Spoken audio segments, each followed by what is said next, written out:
Today, we're going to talk about boundaries. New year, new boundaries. Why? Because boundaries are a huge part of getting what you want. It's not enough to set goals or resolutions or desires for the coming year. That's part of it. And really aiming at what you want is part of it. But also being clear about what behaviors or drains on your energy and time no longer work for you is also a huge part of it. So that's why I'm focusing on boundaries today on my first broadcast of 2020. I'm Marie Elizabeth Molly. I'm a relationship artist, and I help creatives and entrepreneurs end the tug of war between their work and their relationship. So all those places where your love for your work gets in the way of having a great relationship, and you feel drained when your relationship isn't working and then can't show up at work at your best, I help you resolve all that so that everything works together in an integrated, joyful, and fulfilling whole. Today's topic is boundaries, and I want to start first by explaining the difference between boundaries and walls.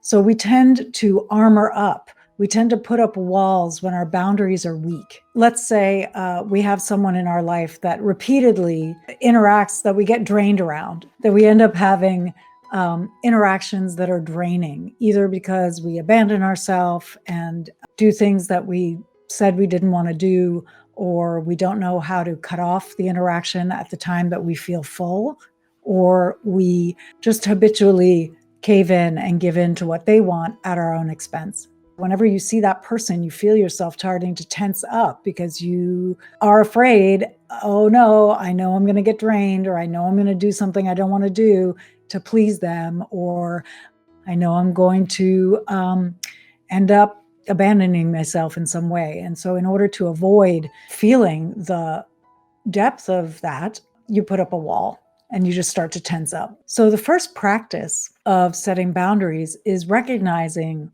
who are the people that you tense up around? Who are the people who habitually you feel friction with in a way that's draining? First, notice, take stock of the state of your boundaries and write down those names of the people that you want to improve your boundaries with. Because here's the thing. Walls shut everything out. They shut out not only the thing you don't want, they also shut out the intimacy you do want. The difference between walls and boundaries is that boundaries, to quote, I think it's Mark Graves, I'm not 100% sure who said this, but boundaries show people where the door is versus walls just setting people out, cutting people out. So first, identify who do you need to set better boundaries with? Where are the spots in your life where your boundaries are not up to snuff, where you're draining yourself and ending up in situations that don't feel good, that have you then armor up? Now, before I go any further, I want to say that if you are in a situation in your life of active trauma where you need an armor to protect yourself and you can't get out, don't do this. Keep your armor on, protect yourself. And if you are already on the other side of that and you are navigating this question of how to move from survival, how to move from being okay in your life, how to move from that level to actually thriving, then this video is appropriate for you. So step two, in step one, you've looked at the people. And step two, identify the particular situations where your boundaries tend to be fuzzy. Are they fuzzy at work because you're afraid to lose your job, so you bend over backwards to be amenable to requests because you want to keep your job? Do they tend to be fuzzier in relationships because you don't want to disappoint the people you love? Do they tend to be fuzzier with your children because you don't want to be a disciplinarian and be the heavy? You want to be their friend. Once you know the people and the typical situations that your boundaries are weak with, then you can start to work directly with them. As a yoga teacher of mine once said years ago, when your inside is strong, when your center is strong, your core, your sense of connection to who you really are is strong, then your outside can be soft. You can meet the world with an exterior that is soft and receptive. However, when your connection to your deeper self or your core is weak, or you don't trust yourself, that's when you tend to create an armor and meet the world in a defensive way because you expect to be trespassed. Here's the amazing thing I see in my clients all the time: as their backbone and self-confidence improve, the whole experience of being trespassed by the world falls away. So step 3 here is to deepen and strengthen your relationship to your deeper self.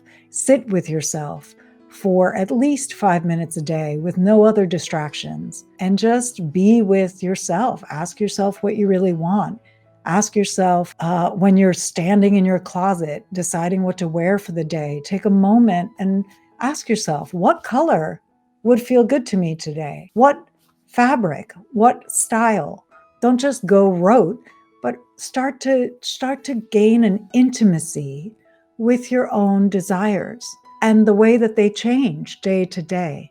This can be really challenging at the beginning. If you're used to putting everybody else's needs first and not paying attention to what you want, this is an amazing and important step. And don't beat yourself up if you find yourself in this spot, because you are not alone and it's more common than you think. So just notice, oh, wow, it's hard for me to pick out an outfit because it's hard for me to feel exactly what I want. And start your practice there. That is step 3. Step 4 is to really begin to exercise your yes and your no. So after step 3, where you get clear about what you want and how those wants change day by day, and you start taking little actions like choosing the color that would feel good or having your morning coffee or tea in the exact way that you want it that day, which may be different than the day before.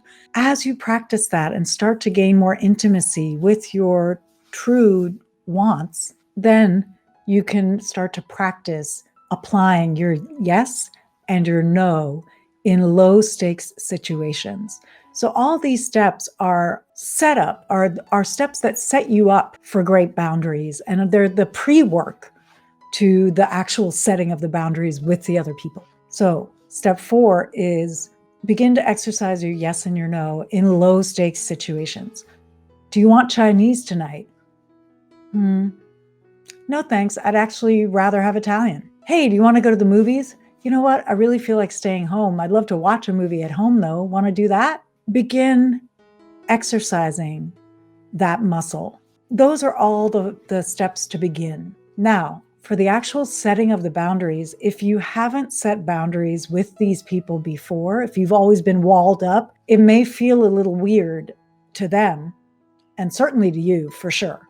But it also will feel weird to them that you're changing up the game. They're used to feeling a kind of resentment from you that as you learn to set boundaries is going to disappear. And that's off-putting, only in the sense that it's different. Eventually, they will grow to really like that you've learned to set boundaries.